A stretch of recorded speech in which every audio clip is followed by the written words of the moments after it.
Bonjour à tous. En Indonésie, les statistiques du mois d'avril montrent un retour de la production de palmes sur le niveau normal. Néanmoins, la forte demande à l'exportation ne permet pas de reprise des stocks. Ces derniers terminent même sur un niveau 4 fois moins important que ceux enregistrés fin avril 2016. Chez le voisin malaisien, les chiffres d'export sur le mois de mai ressortent très bons, en hausse de 15% par rapport au mois précédent. Parallèlement, en cette période de Ramadan, et face au manque de travailleurs dans les plantations, certains analystes estiment que cela pourrait réduire le potentiel de production de 0,5 à 1 million de tonnes sur l'année. Sur l'ancienne campagne, le rythme d'importation de colza en Europe devrait être suffisant pour éviter une forte tension en fin de campagne.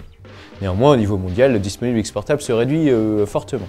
En effet, il n'y a plus de disponibilité en Ukraine. Il ne resterait que 200 000 tonnes à exporter en Australie. Et au Canada, il resterait potentiellement 1,4 million de tonnes à exporter. Mais ce chiffre pourrait être plus faible si les surfaces laissées à l'automne ne sont toujours pas récoltées.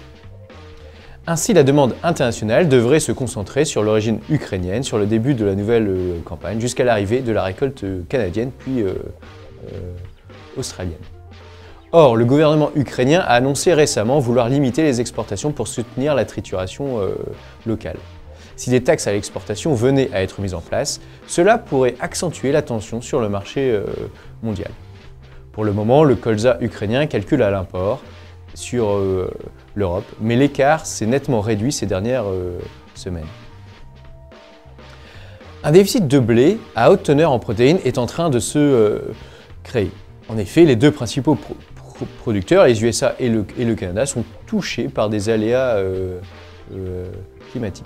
Aux USA, une forte sécheresse dans les États des Dakota et du Montana a dégradé l'état des blés de printemps. Les notations sont ainsi au plus bas de l'historique.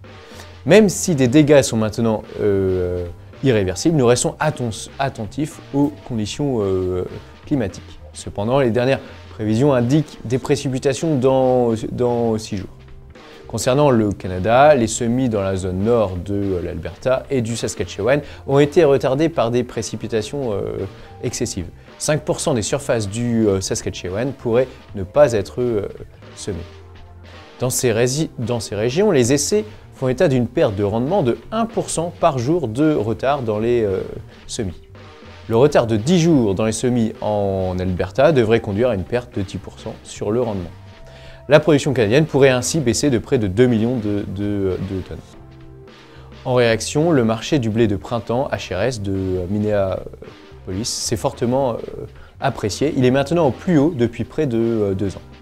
Cela devrait apporter du soutien au blé de force allemand. Le climat sur la Corn Belt revient plus sec, ce qui est favorable au maïs semé ces dernières semaines.